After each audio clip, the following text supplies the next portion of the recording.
पहला चरण है और भीषण रण है। प्राइम टाइम एक्सक्लूसिव में आज जैसे की बात, मैं हूं आपके साथ आशा झा। तो पहला चरण 152 सीटों पर मतदान होगा और पहले मतदान का खेल, आधा खेल कह लीजिए, कल खत्म होने वाला है। और ये वो सीटें हैं जहां मुस्लिम आबादी निर्णायक है। हालांकि इस बार बंगाल का चुनाव हर लिहाज से अलग है। हर बार 5 से 7 चरणों में होने वाला मतदान, बंगाल चुनाव इस बार मात्र 2 चरणों में सिमट गया है।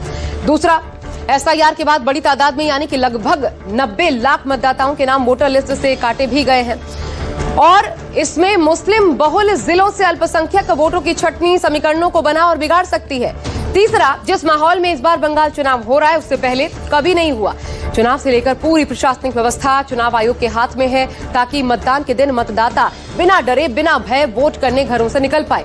और बीजेपी के लिए ये मुकाबला करो या मरो का है। जबकि ममता बनर्जी पर जितने जबरदस्त हमले हुए, उतना ही डटकर ममता बनर्जी मैदान पर खड़ी है अपनी जीत का चौका लगाने के लिए। ऐसे में आज देखिए 4 मई सीएम की रेस तय करेगा फर्स्ट फेज।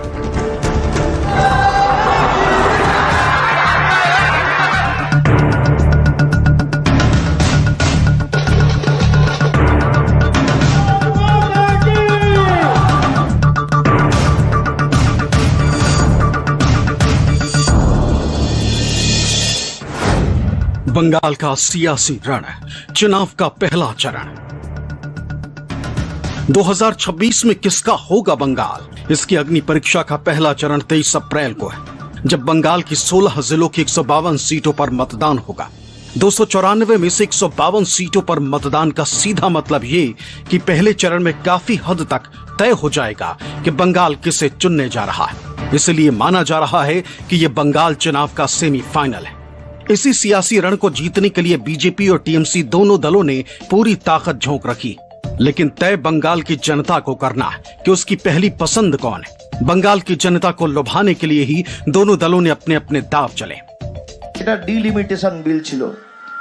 তৃণমূল দেখিয়ে দিয়েছে যে বিজেপি চাইলেও করতে পারবে না, সংবিধান আমরা পাল্টাতে দেব না।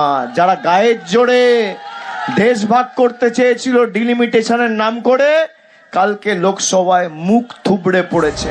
बोले तुम मुझे वोट देना, बांग्लादेशी मुसलमान बोलते हैं ठीक है मैं वोट दूंगा, तुम मुझे आधार कार्ड देना।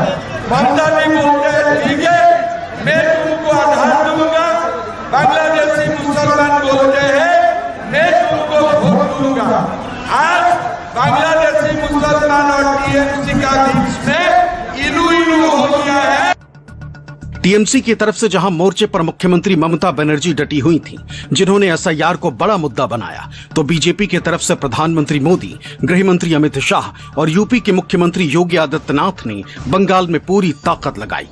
पहले चरण में ताबड़तोड़ रैलियों और ममता पर तीखे वार का नतीजा क्या निकलेगा, उसका हिसाब किताब गुरुवार को ईवीएम में कैद हो जाएगा। एक तरफ स्वामी विवेकानंद घोषणा करते हैं और दूसरी तरफ टीएमसी राम भक्तों पर अत्याचार करती है, दुर्गा पूजा रुकवाती है। यहां का कलाकार, यहां का कुमार जो दुर्गा मूर्ति को बेहतरीन स्वरूप दे करके जीवंतता का प्रतीक बनाता है, दुर्गा पूजा की पर प्रतिबंध करके मूर्ति विसर्जन को रोकने का काम करती है। पहले चरण में उत्तर बंगाल के 8, दक्षिण बंगाल के 3 और जंगल महल अंचल के 5 जिले शामिल हैं। पहले चरण को खास इसलिए भी माना जाता है क्योंकि ये पूरे चरण का माहौल तय करता है। यहाँ के नतीजों से ये अंदाजा लगने लगता है कि आगे के चरणों में किस पार्टी को बढ़त मिल सकती है। खासकर टीएमसी और बीजेपी के बीच सीधा मुकाबला देखने को मिलता है। एसआईआर पलट देगा बंगाल की बाजी। बंगाल एसआईआर में 27,10,000 ऐसे वोटर रहे जिन्हें वोटर लिस्ट से बाहर कर दिया गया था। अब इनमें से पहले चरण में सिर्फ 139 ही वोट कर पाएंगे, क्योंकि इतने ही लोगों का नाम सप्लीमेंट्री लिस्ट में जोड़ा गया है। दरअसल बुधवार सुबह चुनाव आयोग ने सप्लीमेंट्री लिस्ट जारी की, जिसमें 27,10,000 में से 139 नाम ही जोड़े गए। ऐसा पहले फेज की वोटिंग से ठीक एक दिन पहले किया गया। आयोग ने ये नहीं बताया कि कितनों ने ट्रिब्यूनल में अप्लाई किया था। पहले चरण में कुल 1478 प्रत्याशी मैदान में हैं, जिनकी किस्मत का फैसला 3,60,77,310 मतदाता करेंगे, जिनमें 1,84,99,496 पुरुष जबकि 1,75,77,210 महिला और 465 ट्रांसजेंडर शामिल हैं। टीएमसी चोरी करने का मौका नहीं मिलेगा। टीएमसी SIR हुआ है, टीएमसी जाने वाला है, सुपड़ा साफ होगा। ममता बनर्जी फिर एक बार मेरा सामने उनको हार स्वीकार करने पड़ेगा भवानीपुर में। पहले चरण में अपनी स्थिति मजबूत करने के लिए राजनीतिक दलों ने हर दांव चला है। हिंदू मुस्लिम से लेकर SIR और वोटिंग से ठीक पहले मछली मुद्दा भी आ गया।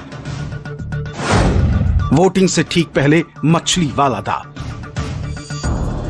प्रचार के आखिरी दिन बीजेपी सांसद अनुराग ठाकुर को मछली और चावल का आनंद लेते देखा गया। इस वीडियो को लेकर राजनीति गर्मा गई, क्योंकि जिस दिन अनुराग ठाकुर को मछली खाते देखा गया उस दिन मंगलवार था और अनुराग ठाकुर ने माथे पर तिलक भी लगाया था। दरअसल इसी तरह नवरात्र में जब मछली खाते हुए तेजस्वी का वीडियो सामने आया था, तब बीजेपी की तरफ से खूब हल्ला किया गया। अब विपक्षी दल अनुराग ठाकुर के वीडियो पर हमलावर है।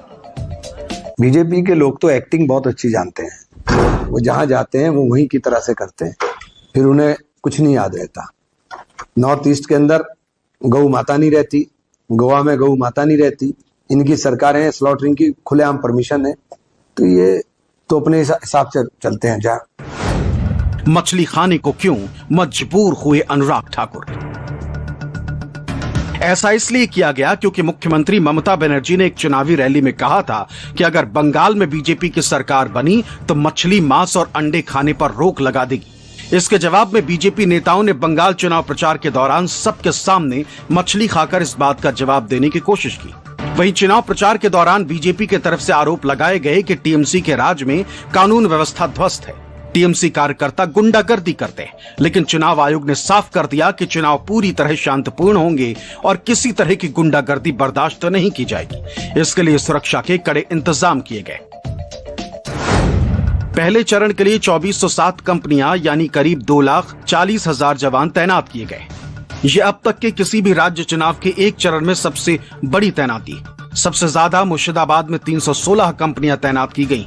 पूर्व मेदिनीपुर और नंदीग्राम में 273 कंपनियां सबसे ज्यादा सुरक्षा बल तैनात। 100% बूथों पर वेबकास्टिंग होगी, यानी चुनाव आयोग सीधे दिल्ली और कोलकाता से हर बूथ की लाइव फुटेज देख सकेगा। बोल दिया इलेक्शन का 24 घंटा पहले से कोई बाइक नहीं चलेंगे। अरे बाइक में नहीं चलेंगे तो घर जाएगा कैसे? बहुत सारे नकरी करते हैं, दूर दूर गांव में रहते हैं। ये क्या फरमान है? एक फरमान नहीं है, बदमाशी है, बदमाशी। शैतानी है, शैतानी है, ये लोग शैतान है। पहले फेज में वोटिंग प्रतिशत काफी हद तक तस्वीर साफ कर देगा कि बंगाल की पहली पसंद इस बार कौन है, क्योंकि वोटिंग के साथ 152 सीटों पर उम्मीदवारों की किस्मत ईवीएम में कैद हो जाएगी। कोलकाता से मनोज पांडे के साथ ब्यूरो रिपोर्ट, न्यूज़ 24।